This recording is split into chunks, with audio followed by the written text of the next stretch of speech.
कर जाता है। तो this is the viscoelastic behaviour. और अगर आप इसको अभी इन डिटेल स्टडी करना चाहते हैं, you go for the mechanical properties of the polymers and the mechanical properties of the behavior. I am not going to share with the material about mechanical properties of the polymers anymore, because I don't want you know to divert your attention with some other kind of the things. So this is the basically introductory lectures which I have finished today. और अब मैं आपको जो इंशाल्लाह Friday को जो हम study करेंगे, तो उसमें हम अब सिर्फ डिफॉर्मेशन बिहेवियर्स को स्टडी करेंगे। If you want to study these materials, यहाँ तक की जो हमारी स्टडी है, then you may check different kind of the books. You may even check the books which are mostly related to the physics, because they will give you a very clear idea about the mechanical behavior as well.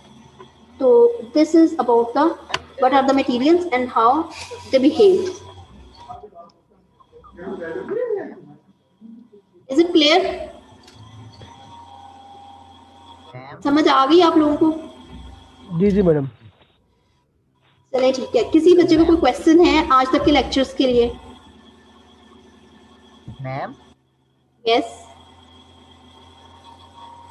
Ma'am, ये जो introductory lecture दिए हैं, yes included in our yes yes yes that will be the part of the mid term. Ma'am मेरे ख्याल में mid part इतना ही काफी है। आपको पता ही है कि इस लेवल पे आके फिर चीजें याद तो नहीं होती ना। ऐसा कोई लेवल नहीं आपका, क्या आप लोग वहाँ से, बल्कि आप लोग का तो लेवल और अच्छा हो गया है। अब हम माशाल्लाह से सारे यंग लोग हैं, आप में से कोई ना तो बूढ़े हैं ना बच्चे हैं जिनका मेमोरी का इशू है। तो मेमोरी के इशू की बात नहीं, आपको पता ही है कि इस लेवल पे जो मेमोरी का तो इशू नहीं नहीं नहीं, you are in the best जी। बस फिर आप हमारा कॉन्सेप्ट ही समझिएगा जब हम पेपर में कुछ लिखेंगे ना, डिटेल में तो काम नहीं। मैं आपसे ये एक्सपेक्ट करती हूँ कि आप लोग अभी अपनी जो है ना लाइफ की बेस्ट स्ट्रेंथ में और बेस्ट कैपेसिटीज में हैं, तो इसलिए जो है वो ये तो आप एक्सपेक्ट कर रही है ना, अब ये हम तो पूछेंगे हम किस लेवल पे हैं। नहीं इंशाल्लाह you would come up to that expectations as well. तो ठीक है, इंशाल्लाह अब हम हमारी जो क्लास होगी वो नेक्स्ट फ्राइडे को होगी। मैम यस मैम, एक क्वेश्चन है from the very first lecture जिसमें इंट्रोडक्शन हम कर रहे थे पॉलीमर का। मैम उसमें जो है वो एडिशन और कंडेंसेशन पॉलीमर्स का जो डिफरेंस का टेबल है, उसमें जो कंडेंसेशन पॉलीमर्स के 2 पॉइंट्स है ना, वो जरा कंफ्यूजिंग है। Can you open the slides or you would elaborate? मैं स्लाइड्स ओपन करूं या आप वैसे बता दें? आप नहीं मैम, मैं पॉइंट्स बता देता हूं दोनों को जरा थोड़ा सा एलाबोरेट। मैम फर्स्ट पॉइंट है कि मतलब in the process of polymerisation monomers disappear instantly, मतलब कि वो पॉलीमराइजेशन का प्रोसेस जब स्टार्ट होता है तो वो उसके मोनोमर्स जो है वो डिसअपीयर हो जाते हैं फौरन ही। और उसी का पॉइंट है कि मॉलिक्यूलर वेट जो है इंक्रीज होता है steadily with the passage of time through out the reaction. तो मैम मतलब मोनोमर्स तो instantly start of the reaction disappear हो गए हैं, तो मतलब कि उनको वो रेंज कंडेंस होके उनको फॉरन पॉलीमर बना के उसका मॉलिक्यूलर वेट नहीं दे देना चाहिए, या कि ये ऐसे जैसे इस दूसरे पॉइंट में बताया कि उसका मॉलिक्यूलर वेट जो है वो इंस्टेंटली इंक्रीज हो रहा है।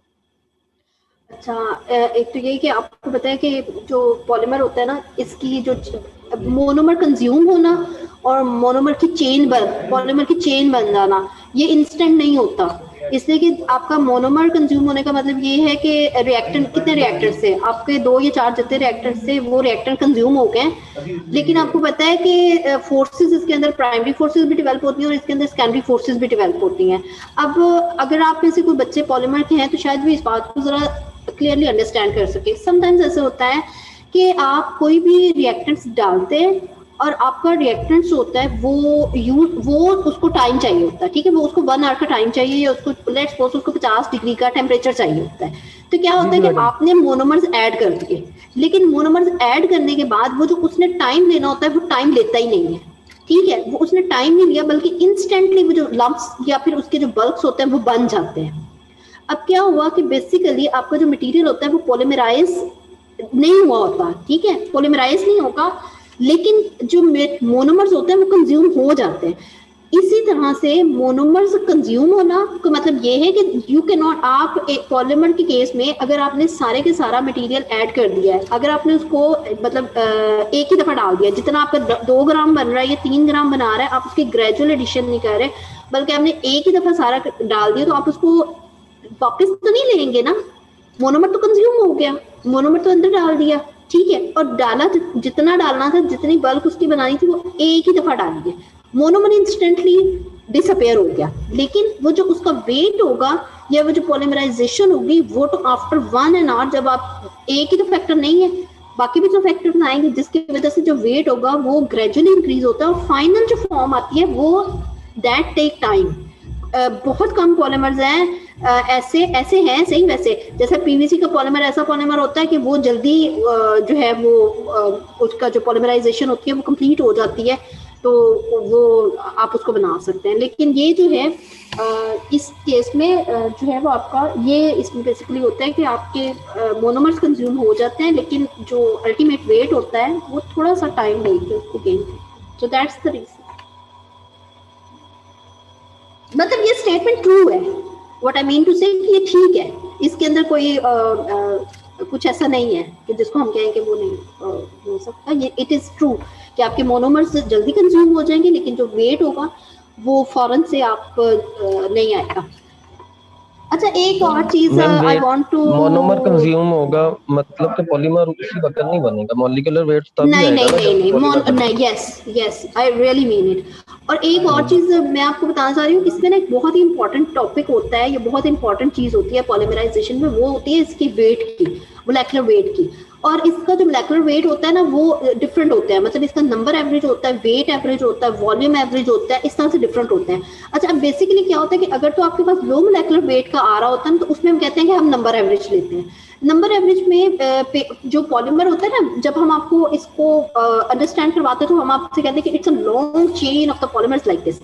असल में जब पॉलीमर्स आपके पास पॉलीमराइज होते हैं तो वो जो ये जो हम मैंने कहा ना नंबर एवरेज, आपने मोलेकुलर वेट, उसका मतलब ये होता है कि आपका जो पॉलीमर है उसके अंदर वो जो नंबर एवरेज है ना, वो इस तरह से लगाते हैं कि उसमें 2 मोनोमर्स की, 4 मोनोमर्स की, 6 मोनोमर्स की डिफरेंट चेन्स बन रही होती हैं, और वो चेन का एवरेज आप करके बताते हैं कि आपके पास जो मटेरियल है वो कितना बल्क में बना। तो आप सोचे कि इंस्टेंटली आपके पास 2 पॉलीमर की चेन भी बन सकती है, 4 की भी बन सकती है, 6 की भी बन सकती है, एंड ओवरऑल आप पूरे का पूरा जितना बल्क बन जाता है, यू गॉट दिस पॉइंट कि वो 2 की भी बन सकती है, वो 4 की भी बन सकती है, चेन जो बन रही है, ठीक है, वो 6 की भी बन सकती है। और एट द एंड आप क्या करते हैं, आपने जब नंबर एवरेज लेना है तो इस केस में अब आपने ये देख लेना है कि टोटल नंबर ऑफ चेन्स कितनी आई है।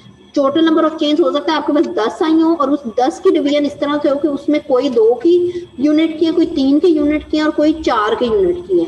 ये स्पेसिफिकली यूज होता है फिर लो के लिए। और अगर आप हायर में जाते हैं तो फिर आप उनका वेट लेना स्टार्ट कर देते हैं, जिसमें आप जो उसका नंबर होता है उसको वेट के साथ साथ मल्टीप्लाई करते जाते हैं। तो जब हमने हायर मोलेकुलर वेट लेने होते हैं तो तब आप एवरेज इस तरह से ले रहे होते हैं, और अगर आपने लो लेना हो तो फिर ये आप नंबर एवरेज वाले से लेते हैं। तो इस तरह से उनकी जो कंजम्पशन होती है, मोनोमर्स को कंज्यूम फौरन हो जाते हैं, लेकिन जो उनका वेट होता है वो एवरेज वेट इस तरह से डिसाइड हो रहा होता है कि उसमें आप चेन का एवरेज ले रहे हैं या फिर आप उसका वेट का ले रहे हैं। और अगर आप वो विस्कोसिटी को डिटरमिन करना चाह रहे हैं तो फिर आप उसको वॉल्यूम एवरेज और सो ऑन, इस तरह से उसको हम डिटरमिन करते हैं।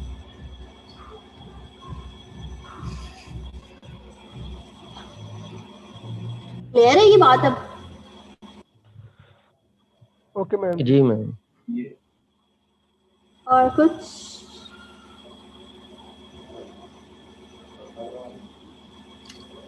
मैम जो फर्स्ट है टॉपिक्स हैं उसमें मतलब उसकी क्लासिफिकेशन है पॉलीमर्स की फर्स्ट लेक्चर में, और उसके अलावा डिटर्मिनेशन ऑफ मॉलिक्यूलर वेट है, और उसके अलावा नहीं टॉपिक्स की कितनी डिटेल करनी है हमें?